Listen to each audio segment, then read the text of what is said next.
Praise the lord. ప్రభునేసు నామములో వందనములు. యేసయ్య మాటను కార్యక్రమానికి ప్రేమతో నేను మిమ్మల్ని ఆహ్వానిస్తున్నాను.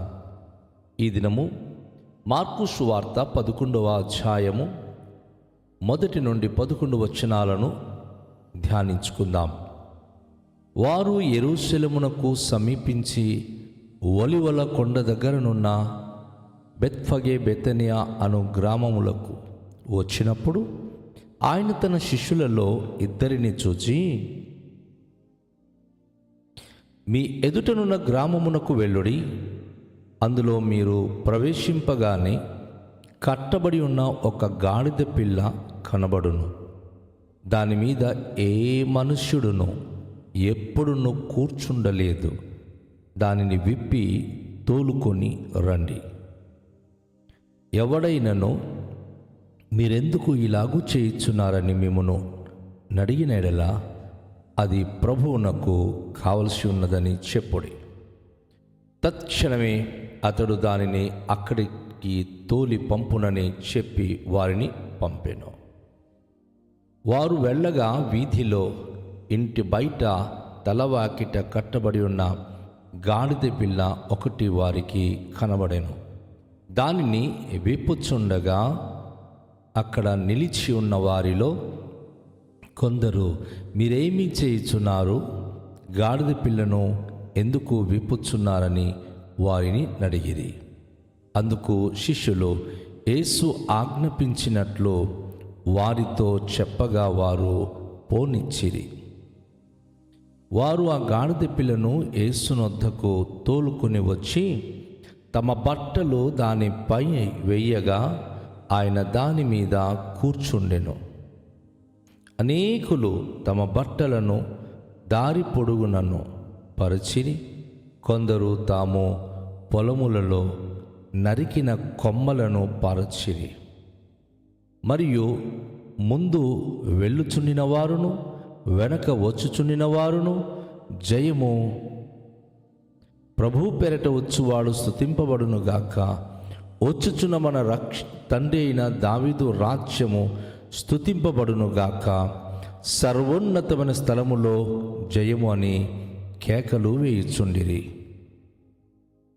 ఆయన యెరూషలేమునకు వచ్చి దేవాలయములో ప్రవేశించి చుట్టూ సమస్తమును చూచి సాయంకాలమైనందున 12 మందితో కూడా బేతనియకు వెళ్ళెను. ప్రియ దేవునికి బిడ్డలారా, ఈరోజు చదువుకున్న వాక్య భాగంలో యేసు ప్రభువారు బేతనియా బెత్ఫగే అనే గ్రామము నుండి యెరూషలేమునకు చేసిన ప్రయాణమును గూర్చినటువంటి విషయాన్ని మనం ధ్యానిస్తున్నాం. అవునండి, ఈరోజు ప్రభు అయిన యేసుక్రీస్తు ఈ లోకములో తను ప్రయాణము చేసినటువంటి ప్రయాణములో తన ప్రతి ప్రయాణములో అద్భుతమైనటువంటి సంఘటనలు ప్రతి స్థలములో ఆయన జరిగించుకుంటూ వెళ్ళి ఉన్నారు. ప్రయాణములో తను బంధించబడిన వారిని విడుదల చేయడము, అపవాది సాతాను చేతితో పీడించబడుతున్న వారికి విడిపించడం, అనేక అద్భుతాలు చేయడం అనేది మనము పరిశుద్ధ గ్రంథంలో గమనిస్తున్నాం. ఈ దినము ఒక ప్రత్యేకమైనటువంటి అనుభూతిని మనము ప్రభువైన యేసుక్రీస్తు జీవితం నుంచి నేర్చుకుంటున్నాం. అది ఏమిటి అంటే, ఆయన బేతనియా బెత్ఫగే గ్రామం నుంచి బయలుదేరినప్పుడు ఒక 2 శిష్యులను ఆయన పిలిచి, ఆ సమీప గ్రామానికి మీరు వెళ్ళండి, కట్టబడిన గాడిదను మీరు ఆ ఊర్లో ప్రవేశించగానే మరి ఆ ఊరు చివరిలో మరి ఒక గాడిద పిల్ల కట్టబడి ఉంటుంది, దానిని విప్పి తీసుకురండి. అది మీరు విప్పుతుండగా నిశ్చయంగా మనుషులు ఎందుకు అది చేస్తున్నారు, ఎందుకు ఆ గాడిదని ఇప్పుతున్నారని ప్రశ్నిస్తారు. మీరు ఒక్క మాట చెప్పండి, ఇది ప్రభువునకు కావలసి ఉన్నదని.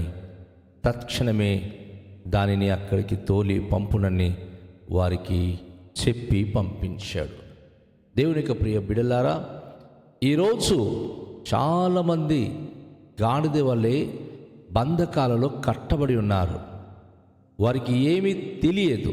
ఇక్కడ కట్టబడి ఉన్న గాడిద ఎన్నడూను ఎవరును కూర్చోలేదు. అభము శుభము తెలియని ఒక గాడిద.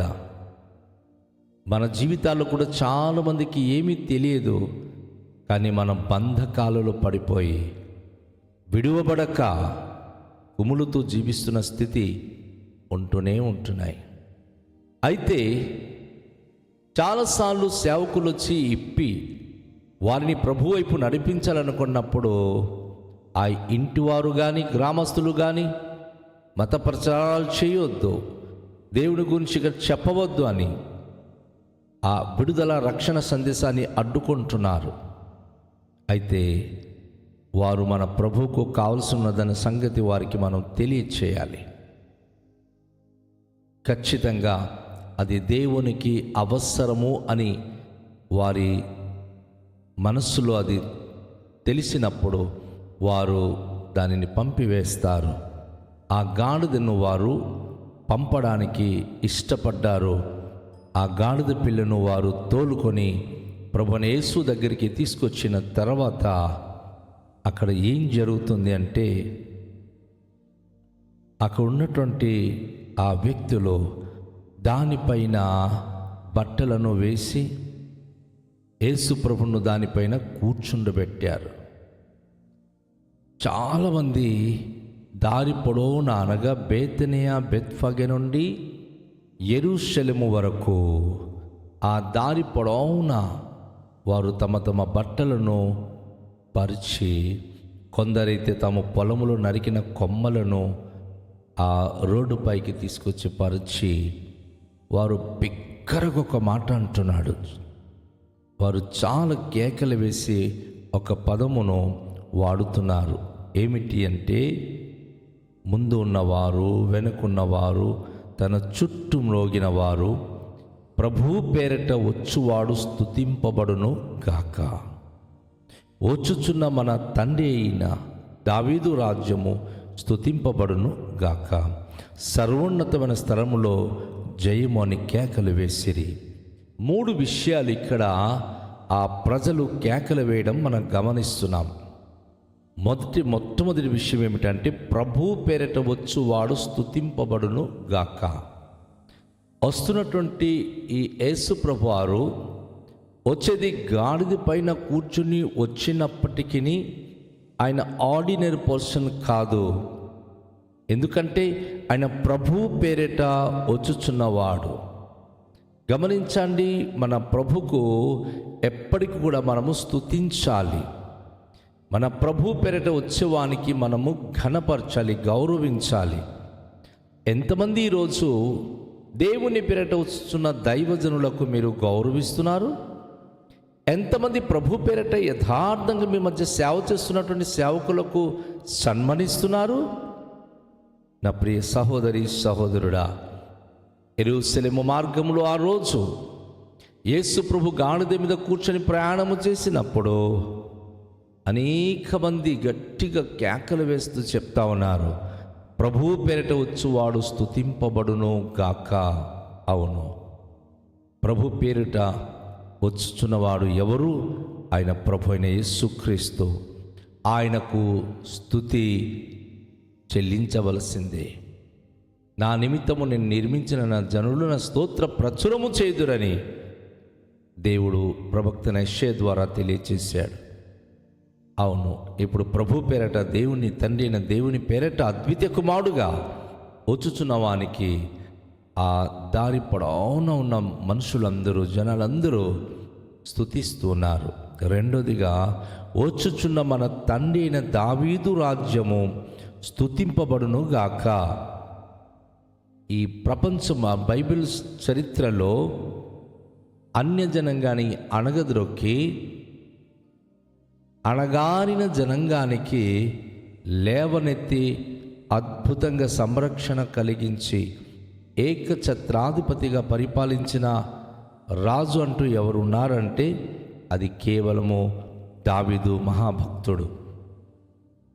ఇప్పుడు చాలా సంవత్సరాలైంది దావీదు చనిపోయి.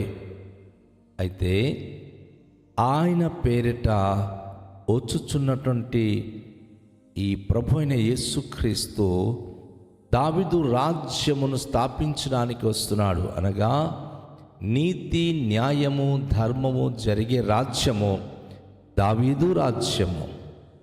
దావీదు తను ఏకఛత్రాధిపతిగా 40 సంవత్సరాలు పరిపాలించిన దినాలలో జనాలు సుఖ సంతోషంతో జీవించగలిగి ఉన్నారు. అనేకమైన ప్రజలకు ఆయన ఆదరణ కలిగించి ఉన్నాడు. కనుక మన తండ్రి అయిన దావీదు రాజ్యము స్తుతింపబడునుగాక. ఇప్పుడు యేసు ప్రభువారు యెరూషలేమునకు ప్రయాణం వెళ్తున్నప్పుడు ఈ ప్రజానికానికి ఏమని అర్థమైందంటే, అప్పటికే రోమియుల చేతిలో వీరు బానిసలుగా బ్రతుకుతున్నందున ఇప్పుడు దావీదు కుమారుడైన యేసు ప్రభువారు రాజ్యము స్థాపించబోతున్నాడు. ఆయనకి మనం స్తుతించాలి అని గ్రహించి, సాధారణంగా ఒక వ్యక్తి గనుక గాడిదపై గనుక ఎక్కి ఆయన యెరూషలేము ఆ రాజనగరికి ప్రయాణం చేసి వస్తే, రాజులు లేని ప్రాంతంలో, బలాత్కారముతో నిన్న ప్రాంతంలో ఒక వ్యక్తి గౌరవింపబడిన వ్యక్తిగా, ఒక స్థితి మంతుడుగా ఆయన గాడిద పైన వచ్చినప్పటికీ బైబిల్ చరిత్రలో అనేక మంది తనను రాజుగా ఊహించుకుంటారు, ఆయనకు రాజుగా స్వాగతిస్తారు. మన తండ్రి అయిన దావీదు రాజ్యము స్తుతింపబడును గాక అని స్తుతించడం, రెండోసారి వారు దేవుని ఘనపరచడం గమనిస్తున్నాం. మూడోదిగా వారు ఏం చేస్తూ ఉన్నారంటే, సర్వోన్నతమైన స్థలములలో జయము అని కేకలు వేయుచుండిరి. సర్వోన్నతమైన స్థలం అనగా దేవుడు నివసించే స్థలం. యేసు ప్రభువారు ఒక సందర్భంలో అంటారు, పైనుండి వచ్చిన వానికే సమస్తము, పైనున్న సమస్తం గురించి ఆయన గ్రహించగలడు. పైనుండి వచ్చిన వాడు అందరికీ పైన ఉన్నాడు, పైనున్న సంగతులనే తెలియచేస్తాడు. కనుక ఈరోజు దావీదు రాజ్యమైన యేసు ప్రభువారు సర్వోన్నతుడైన దేవుని కుమారుడుగా ఖ్యాతి నొందిన ప్రభువైన యేసుక్రీస్తు వారు సర్వోన్నతమైన స్థలములలో జయము అని ఈ ప్రజలు కేకలు వేస్తూ ఉన్నారు. సర్వోన్నతమైన స్థలం అంటే దేవుడు నివసించేటటువంటి స్థలము. దేవుడు మన హృదయంతరంగములో నివసించినప్పుడు ఆయనకి మనము జయము అని కేకలు వేయాలి. ఆయనకు మనము ఘనపరచాల్సిన వారమై ఉండి తీరాలని వాక్యం మనకు హెచ్చరిక చేస్తుంది. అదే సమయంలో ఆయన యెరూషలేమునకు వచ్చి దేవాలయములో ప్రవేశించి అనేకమైన క్రయ విక్రయాలు చేస్తూ, అనేక విధమైనటువంటి అమ్మకాలు, వ్యాపారాలు చేస్తున్న వారిని ఆయన మందలించి సాయంకాలం వరకు ఆయన యెరూషలేములో ఉండి ఆయన బేతనియకు తిరిగి వెళ్ళిపోయాడు. గమనించుదాం, సాయంకాలం వరకు ఆయన ఉన్నప్పుడు ఆ మందిరాన్ని శుభ్రపరిచి అనేక మందికి దేవాది దేవునితో ఆయన సంబంధము కలిపినట్లుగా పరిశుద్ధ వేద గ్రంథము తెలియచేస్తూ ఉంది. నా ప్రియ సోదరి సహోదరుడా, నువ్వు ప్రభుతో కలిసి ప్రభును ఆరాధించడానికి సిద్ధపడుతున్నావా, లేక లోకపు వ్యాపారంలో, లోకపు వ్యామోహంలో పడి నశించిపోతున్నావా? కట్టబడిన గాడిదను విప్పినట్లుగా నీ బంధకాలు ప్రభు తెంపునుగాక, నీ జీవితానికి స్వతంత్రత నిచ్చునుగాక, మలినమైన నీ జీవితానికి పరిశుద్ధతనిచ్చి తన సంరక్షణలో భద్రపరచునుగాక. ప్రార్థన చేద్దాం. దయగల తండ్రి, మీ పరిశుద్ధ నామానికి స్తోత్రాలు. విన్నటువంటి ప్రభు ఈ మాటల్లో ప్రభు మా దీన బ్రతుకును దీవించి, ప్రభువా కట్టబడిన బంధకాలు, ఏ బిడల జీవితానికి ఎలాంటి బంధకాల ద్వారా ఆవరించబడి బాధపడుతున్నారో మీరే విడుదల చేయండి, స్వస్థపరచండి, ప్రతి ఒక్కరిని ప్రభు విముక్తి చేయండి. అదేవిధంగా ప్రభు నీ బిడలు ప్రతి ఒక్కరూ నేను మిమ్మల్ని స్తుతించడానికి, దావీదు కుమారునికి జయమని, ప్రభు పేరిట వచ్చేవాడు స్తుతింపబడునుగా. కానీ ప్రభువా మిమ్మల్ని స్తుతించి ఘనపరిచి నేను మీ రాజ్యమును గురించి ఆకాంక్షించి ప్రభువా పరిశుద్ధ హృదయముతో స్వాగతించి మనస్సు దయచేయమని ప్రతి బిడలొక మనోవంచ, ప్రతి అక్కర్తలను మీరే తీర్చి మీకు కృపతో నింపమని యేసు నామములో ప్రార్థిస్తున్నాము తండ్రి, ఆమేన్. అందరికీ షాలోం. ప్రభు మనలను దీవించునుగాక.